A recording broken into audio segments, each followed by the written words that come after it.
This is the Lone Creator YouTube. We hope this video helps. You start by confirming prerequisites. Sign into your Xbox account and ensure you have Game Pass Ultimate for cloud streaming or access to your console. Once done, install the Xbox app on Windows or open Xbox. .com/play in a browser on Mac OS. Make sure your laptop is on the same network as your console if you plan to stream from console.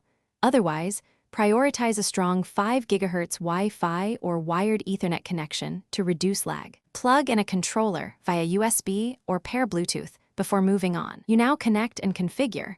Pair your Xbox controller to the laptop using Bluetooth or a USB cable, and verify buttons respond in the Xbox app's controller settings. Next, choose whether to stream from your console on the same network or use Cloud Play. Select the device and hit Stream or Play.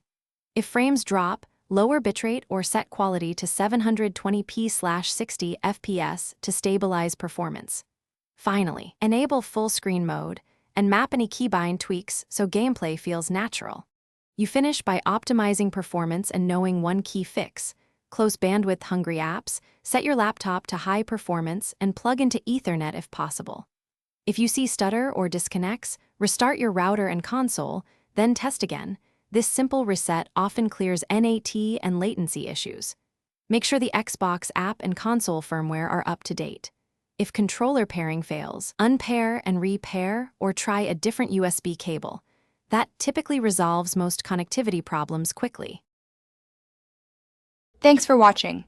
Consider subscribing if we helped you.